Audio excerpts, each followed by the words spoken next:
The date was March 8, 2014. The place, Kuala Lumpur, Malaysia.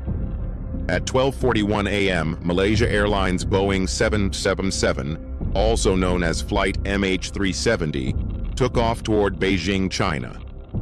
There were 239 people on board, 227 passengers and 12 crew members. Everything seemed normal.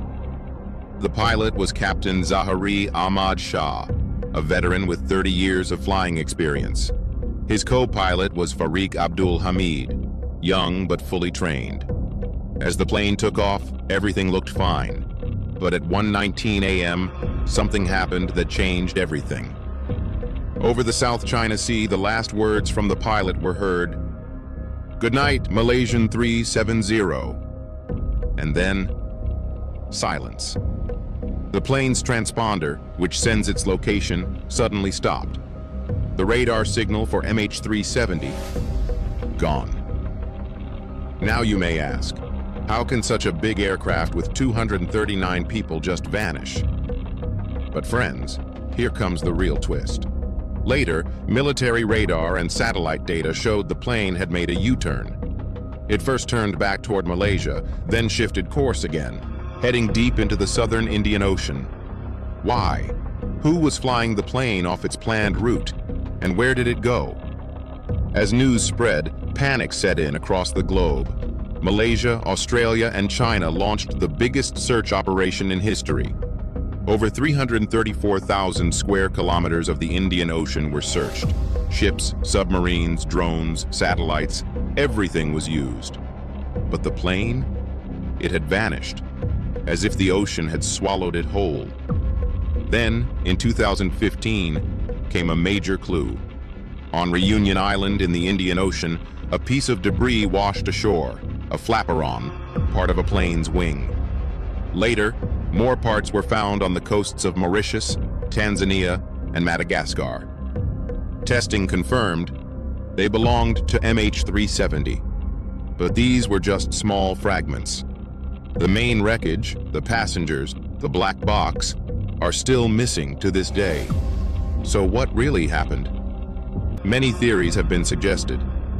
Let's look at some of the most well-known ones. Some believe Captain Zahari Ahmad Shah deliberately flew the plane off course. At his home, investigators found a flight simulator showing a route into the southern Indian Ocean. But if that's true, what was the reason? No solid evidence has ever been found. Others believe the plane was hijacked. But then, who did it and why? No terror group came forward. No demands were made. Another theory says a fire might have broken out on board, causing everyone to fall unconscious. The plane could have continued flying on autopilot until it ran out of fuel. Satellite data from Inmarsat shows the plane was airborne for 7 hours. Some even suggest a military force shot the plane down, or that aliens might have taken it. But again, no solid proof exists for any of these. Now let's talk about the search. In 2016, the official search was called off. Searching such a huge ocean is no easy task. But in 2018, a private company, Ocean Infinity, launched a new search. They worked on a no-find, no-fee basis, meaning they'd only be paid if they found the wreckage. Sadly, they didn't find anything useful either. Now it's 2025, and the mystery of MH370 is still unsolved. Some families and researchers are pushing for another search, using newer technologies like deep-sea drones. But the Indian Ocean is massive and incredibly deep.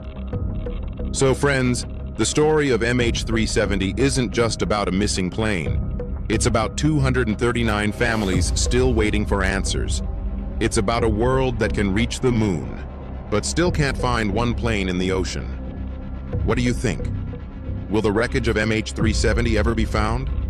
Will we ever know what really happened that night? Or will this mystery stay unsolved forever? Let us know in the comments. If you found this story interesting, like the video, share it, and don't forget to subscribe to our channel.